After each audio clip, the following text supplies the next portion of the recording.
This is the ultra high powered LED third brake light, and it is available for all 2019 and newer Silverado 1500s without the bed camera mounted in the third brake light. Now you guys should be checking out this option here if you are looking to ditch that boring factory chrome, clear, and red light in favor of a dark, stealthy option, absolutely loaded to the gills with high powered LEDs, increasing your visibility along with your safety in the process. Now the light itself here is going to combine an ABS plastic base with that dark smoked lens there and can be had all for right around the $400 price point.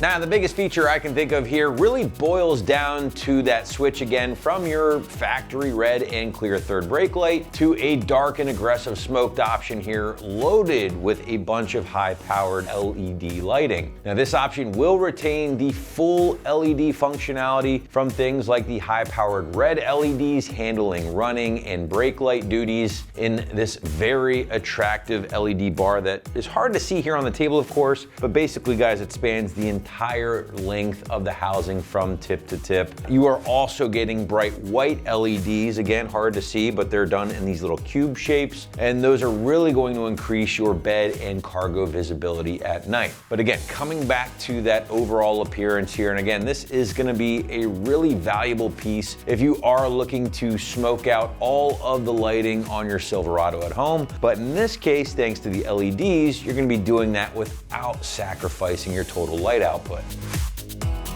Now, moving into construction, and as far as third brake lights go, this high-powered option is really up there from a quality and build standpoint. Now, for starters, this option will utilize, again, that ABS plastic base or housing in black, and then that is topped off with what they call a military-grade ABS plastic smoke lens, which will help deliver that very aggressive look, but at the same time, that lens will also be UV resistant. Now, inside that housing, you will find the combination of the white and red LEDs, of course, boasting 50,000 plus hours of lifespan, which is pretty awesome. Now, the housing itself is given a waterproof rating of an IP67 and does feature a plug and play harness, making for a very straightforward install. Finally, guys, the light is DOT and SAE compliant, which means it is legal for use in all 50 states. Price point for the high-powered option is going to live in that mid to maybe even high $400 ballpark, which does make this one of the more premium options on the site for your newer Silverado at the time of this video. But now let's shift gears and talk about the install. And again, this is a plug and play job for the most part here, guys, but keep in mind with these third brake lights on the newer Silverados, you do actually have to get inside the truck, get that rear of the headliner down a little bit in order to gain access to the hardware, which is going to be basically accessed from behind the light itself. Site's still gonna stick with a 1 out of 3 wrench rating on the difficulty meter here. They call it 10 minutes, probably gonna take a little bit longer to be completely honest, just due to the added work involved with this particular option, but not that bad of a job. And to prove that to you, we're gonna throw it out to the shop right now for our detailed walkthrough and tool breakdown. Check it out. Tools required for this install include a ratchet, clip remover tool, a couple different size extensions, a small pick, 7, 8, and 10 millimeter sockets, and a T25 torque socket. Today we're installing a third brake light on our Silverado, so let's get started. So first thing we're gonna do is hop in our back seat. We're gonna have to drop our headliner down a little bit to get access to the nuts that we need to remove for our third brake light. So I'm gonna start with this hook here. We've got a little plastic cover on the front, so I'm just gonna take a little pick tool to get in there and pop that out, and then we'll grab an 8 millimeter socket for the bolt behind it.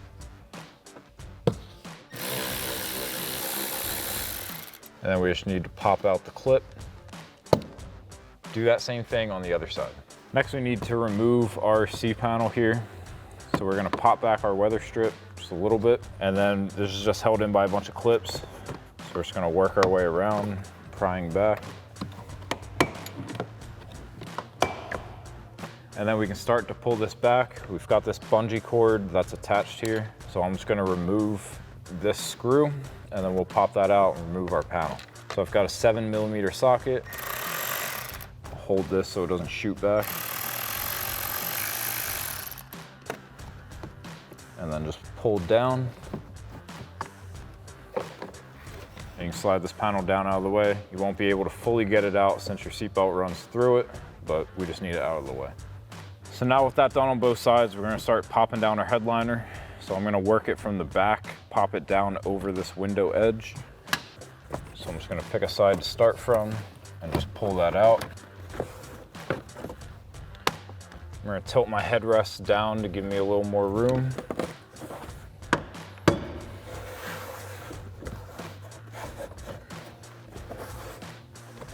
So now with my headliner pulled down, I'm gonna disconnect this connector first. And then we can go up there and remove all the nuts and bolts holding in our spoiler panel. All right, so now we're gonna look at these two nuts on the side. It's gonna be mirrored on the other side as well. We'll take a 10mm socket to remove those two, and then we need to move closer to the middle.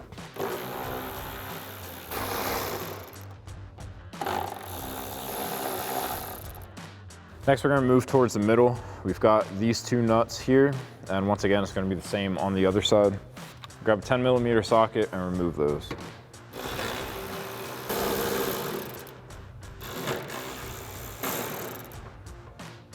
So now right at the end of our headliner here on both sides, we've got two bolts remaining. If I pull it back, you can kind of see the one right about here. And then there's another one that's gonna be right above it. So I'm showing you that now because we're not really gonna be able to get a camera angle on there with me in there removing those bolts.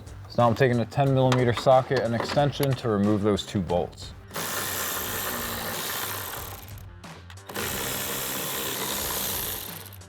I'll do that same thing on the other side. So now we just need to pull back and give a little wiggle to pop out our whole spoiler panel.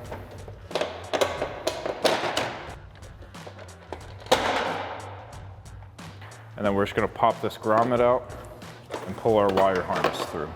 So now that we have our spoiler panel removed, we've got 4 screws that we need to remove, plus a connector to remove to get our third brake light out. So now I'm gonna start with the connector. We've got a red locking tab that we need to pull back, and then we can push in on the black tab and pop our connector off. And then we've got these 2 screws in the middle. It's like a T25 torque socket to remove those.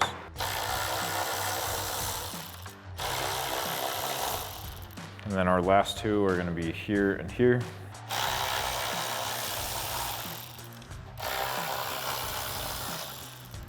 And then with all of those removed, we can slide out our third brake light, push in those clips on the side, and pop it out. Now we're gonna take our new third brake light, slide it into place, just like we pulled our other one out, and then we can reinstall all of our screws. So now we're just gonna thread in our 4 screws.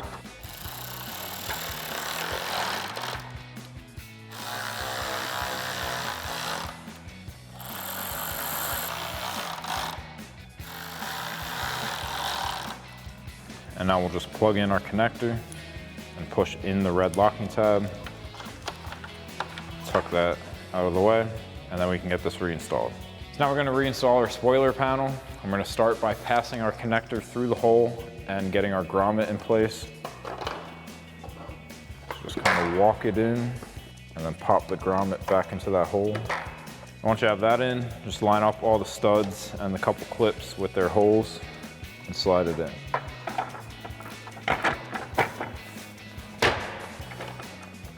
Now we're gonna start reinstalling our hardware above the headliner.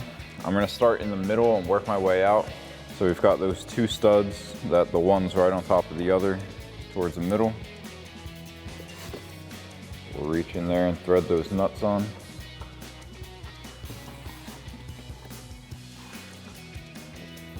Then grab your 10mm socket to tighten those down.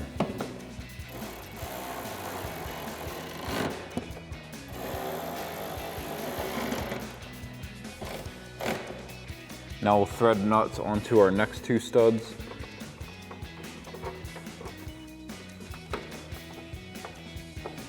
And then take a 10mm socket, tighten those down.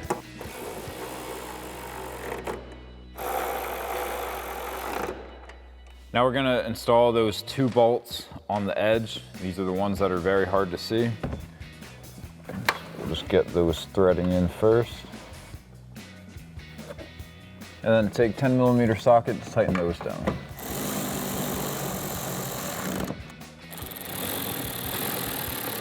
And then repeat those steps on the other side.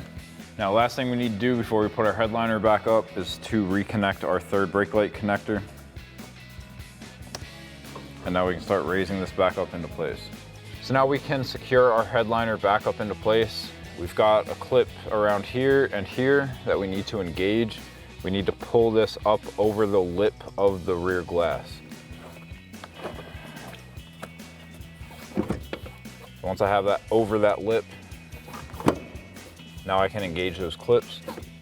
And now we can start putting all of our panels back together. So now we're gonna start reassembling our C panels. The first thing we need to do is hook our bungee cord clip back onto its spot down here, and then we'll reinstall our screw. Just pull that down, slide it in just like that. Line up your hole and thread in your screw. And then grab your 7mm socket to tighten that down. And then we're just gonna line up all these clips and press that back into place.